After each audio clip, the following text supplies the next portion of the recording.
Hello and welcome. You're watching Big Picture with me, Vishal, Dahiya, and today we're going to talk about India taking over the United Nations Security Council presidency for the month of August. This happened on Sunday, and during this month, there will be several key events which will happen. For example, the issues related to maritime security, also peacekeeping and counter-terrorism, and there'll be several other key debates which will happen during India's presidency in the month of August in United Nations Security Council. We'll try and look at all those aspects, also understand why it is important from our perspective and what is there on the agenda. And for more on this, we're joined by two distinguished experts. Let me first introduce them to you, beginning with Ambassador Dilip Sinha is with us. He's former permanent representative to United Nations. Also, Dr. Sreeram Chaulia is joining us, a foreign affairs expert. Welcome, both of you gentlemen. Let me begin with you, Ambassador Sinha. And let's first start by understanding the significance and importance of India getting the presidency of United Nations Security Council for the month of August. And how does this happen? The presidency goes by rotation. As you know, it goes by alphabetical seating. The Security Council is a horseshoe-shaped table, and the members sit around it, and they sit in alphabetical order, and they move anti-clockwise every month. So every month you move one seat to your right, and then after a certain number of months, you come to the head of the table, and when you reach the head of the table, you take over the presidency of the Security Council for that month.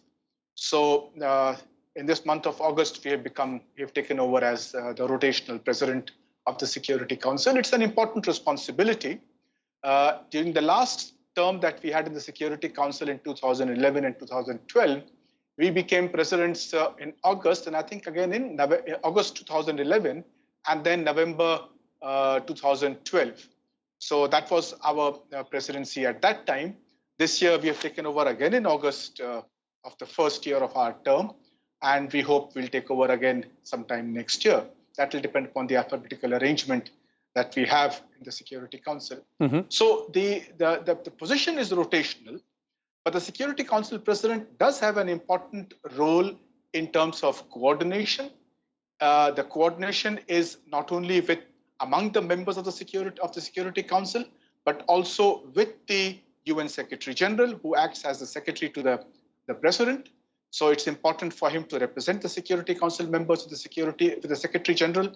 And then if there are any other exchanges to take place, let us say with the President of the General Assembly or any other engagement that takes place in that period, then the president represents the Security Council in those engagements. Okay. So it's an important function to perform, and it's a great opportunity for our PR and our other diplomats in Geneva to display their diplomatic skills. Okay. That explains the significance there in, as you're pointing out, Ambassador Sinha. Let's now look at all these aspects one by one. Let me bring in, Dr. Chaulia here as well. Dr. Chaulia, three key, issues on which key events will take place. One is maritime security, the other is peacekeeping and counter-terrorism. Now, counter-terrorism is really, really important. All of them, obviously, but counter-terrorism from India's point of view as well. Yeah, our permanent representative, Ambassador Tirumurthy, has outlined these as the priorities. So as the president, we have this, special privilege of setting some key agenda items, as Ambassador Sinha was mentioning. So this is our priority for the month. And I think we have chosen them based on our national interests, but also current ongoing major threats to international peace and security. So it's a kind of a merger of the two. And from our own perspective, I think maritime security, we are saying that countering hostile, illegal and dangerous acts at sea is something that has come up. Maritime crime, we want to merge it with the traditional issues of maritime security, which is like interstate rivalries. And remember, in Indian Ocean region, we are the net provider for maritime security and across the Indo-Pacific, and we are increasingly concerned about Chinese hegemonic behavior and attempt to browbeat smaller countries in this littoral space. So, of course, China remains a permanent member there. It's very much there in the Security Council. But I think subtly we will try to move the debate in a way that is in favor of smaller and weaker countries, because that's always been our forte and one reason why India's leadership is looked up to. So definitely might is not right. And I think Dr. Jaishankar was also saying that we will uphold international law. And right now, rules-based order in the maritime space is a main point that many of us are advocating in the developing world, so that there's no hegemonic control over our, legitimate coastal and exclusive economic zones and beyond, and in the high seas. On peacekeeping, yes, we are major contributors. You know that we have sacrificed more than 170 soldiers in UN peacekeeping missions over many decades. And I think the agenda we are emphasizing is protecting the protectors. This is the phrase we are using because there have been more and more, these complex internal wars where there are many peacekeepers have been killed in action and have been attacked by one or the other armed sides. So I think we are going to try and create more protection for the dignity and that it's an unviolable crime. It's an unacceptable to attack peacekeepers, and we want to strengthen that principle. And counter-terrorism, you're right, this is of course our pet project, and it's very important that we have said we want to prevent efforts to dilute the focus on terrorism. Okay. This is the exact language Ambassador Tirumurthy used. What he means by this is, from time to time, people, especially Pakistan, but also many other countries that are state sponsors of terrorism, often try to change the topic and say that this is an interstate dispute or root causes. They try to divert the attention from the fact that terrorism is totally unacceptable and should never be condoned. So I think we will keep the focus on these issues so that the international community does not, deviate from this agenda. And this is in our best interest. But frankly, even the countries that are raising silly objections to these important issues or trying to shift the discourse, they themselves are at loss if these big issues are not countered. So we've got a big, agenda on the platter, and I think we have the credibility, and we have got the good alliances with all the P5 member countries, almost all of them except maybe China, with which we have adversarial ties right now. And then all the non-permanent members, the remaining 10 also, our networking has been good. So I think we will carry the whole, council and show our genuine leadership qualities here. Okay. Let's bring in Ambassador Sinha here as well on the agenda part. Ambassador Sinha, you've been there earlier as well, as a permanent representative to United Nations. Now, the question I'm asking is that when we're talking about these three specific items, as Dr. Chaulia was also explaining in detail, counter-terrorism obviously is very important to us.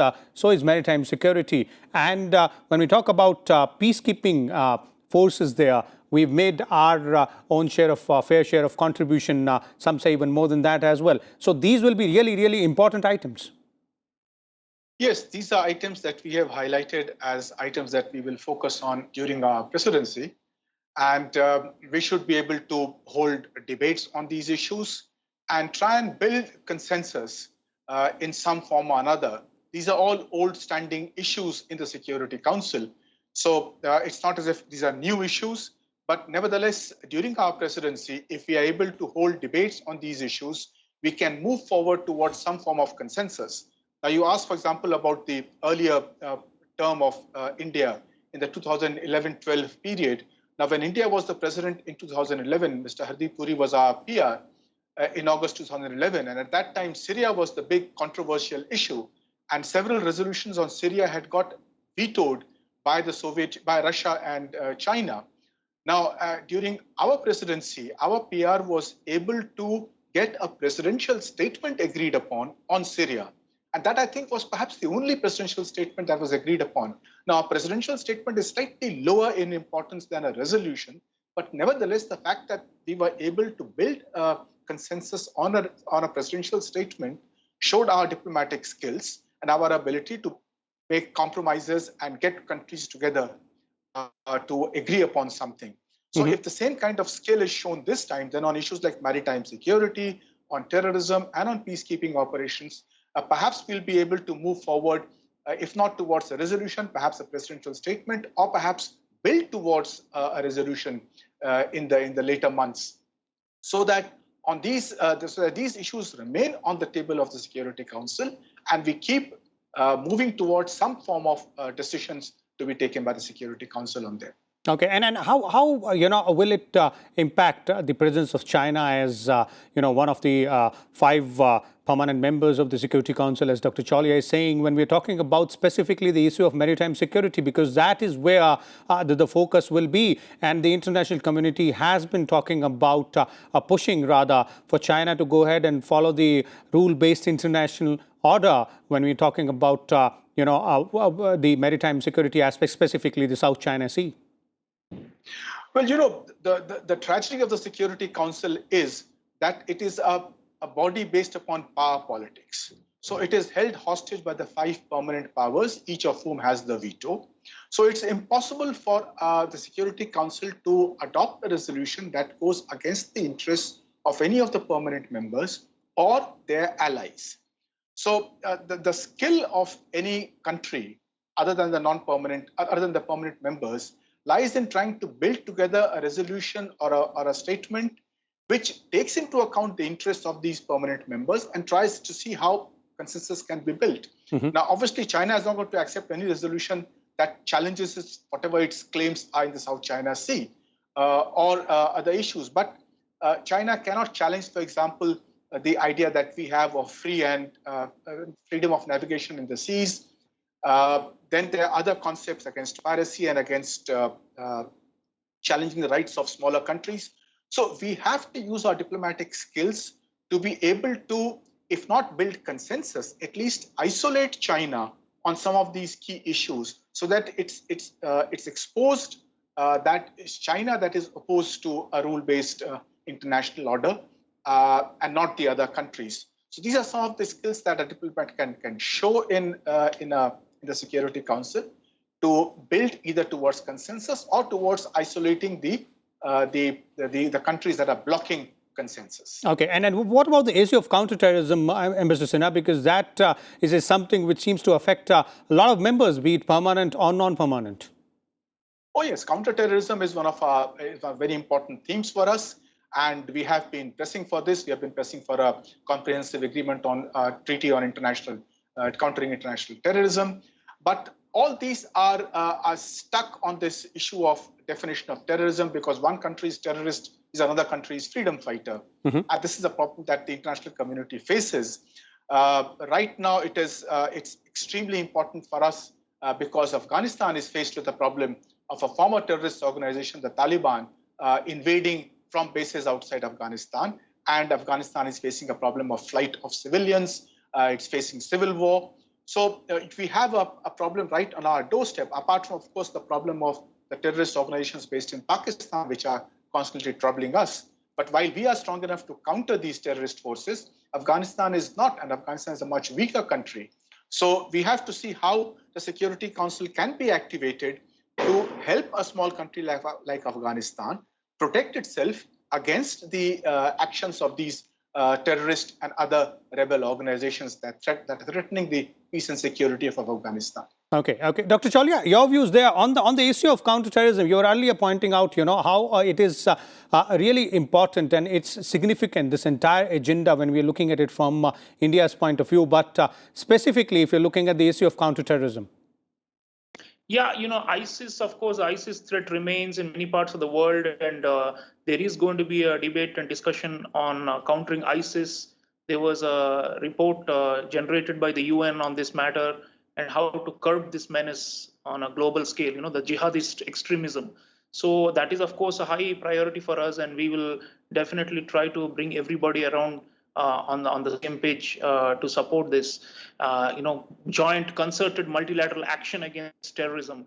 Terror financing, that's another thing we're going to raise and make sure, because while, as we know, there is a FATF process that's linked to the G20, but at the same time in the UN also we need consensus and some kind of unified action, because people are often skeptical and they say, what does the UN do on terrorism except issuing statements? So, it's always good to have some kind of an action plan and to move it forward. And by the way, nowadays we are seeing even in Africa, in Mozambique, there has been an ISIS resurgence. And there are also other parts of the world that are increasingly concerned about the rise of this jihadist menace. So it's not only India that's going to, push for this. And so I think on that sense, everybody agree. Even the Chinese agree they have a problem in Xinjiang, they think. So I think on that matter, in a way, countries like Turkey or Qatar and Malaysia and Pakistan have been, trying to create a nuisance value by saying, trying to relativize everything and create a sense that, we have to see what is the justification or the root cause. So I think we are going to challenge those kind of attitudes, and we'll want to have some kind of a, combined viewpoint on this, so that there is movement on this and also action. I think the UN, operates on the basis of regional organizations also. What happens in the Security Council General Assembly, then they delegate a lot of the functions and the implementation to regional bodies. So the African Union is very important here. Our coordination with ASEAN is important.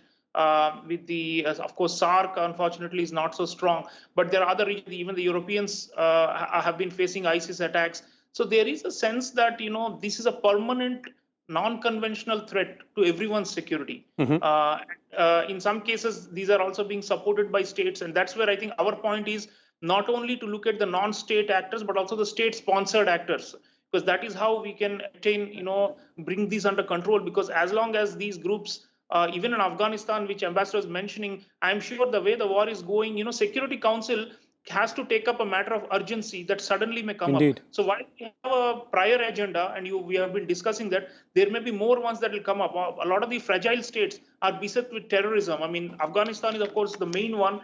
Syria has been mentioned, Iraq, Somalia, Yemen, Mali, Central African Republic, Lebanon. This is global, and the nature of the threat is global. A lot of armed actors sometimes are proxies of other states from outside. That's what we have seen with Libya and Syria, especially in recent times, and what we are seeing also in Afghanistan. So I think it's very important we drive home the point and convince more people to come around to the view that, we have to tackle this is not a root cause issue. We're talking about the cause of terrorism is often the external hand, and that needs to be checked, and I think we'll be pushing for that kind of line. Okay, indeed, that's what the agenda there is, and a lot to talk and discuss about. That brings me to another point here, and you were referring to that, Ambassador Sinha, in your previous response, how there was a presidential statement issued on Syria during India's one of the earlier stints as President of the United Nations Security Council. And as Dr. Chaulia is also mentioning, there are other important meetings, including one on Syria, then one on Iraq, Somalia, Yemen, Middle East, as Dr. Chaulia was pointing out, Somalia as well, and the UN interim force in Lebanon also. So quite a lot of work there. Yes, the Security Council has a full plate because of the various civil wars and various other problems that are faced by various countries. Dr. Chaulia mentioned all these countries, the long list of them. The tragedy is that in some of these, for example, the two most difficult ones being Yemen and Syria in the last decade, resolutions have been vetoed by China and Russia, and which has made action impossible by the Security Council. So the Security Council really has been rather inactive in the last decade. If you look at the last authorized military action was about 8 years ago. The last new peacekeeping mission was 7 years ago. And the last sanctions were imposed by the Security Council on the Central African Republic 5 years ago. Since then, no such action has been taken by the Security Council. Even a peacekeeping mission becomes a controversial issue among the permanent five, so it's not agreed upon. So India has to maneuver in these very difficult situations during its presidency. You have these five powers who protect their interests very, very jealously, and anything that they see as threatening their interests, they promptly veto. There has been no veto this year.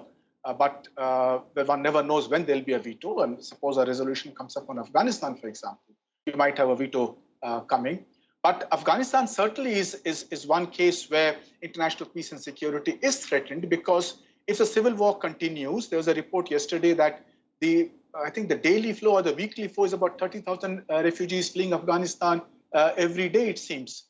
So now all these people will either go into Pakistan itself, or come to India, go to Europe, go to all the other neighboring countries.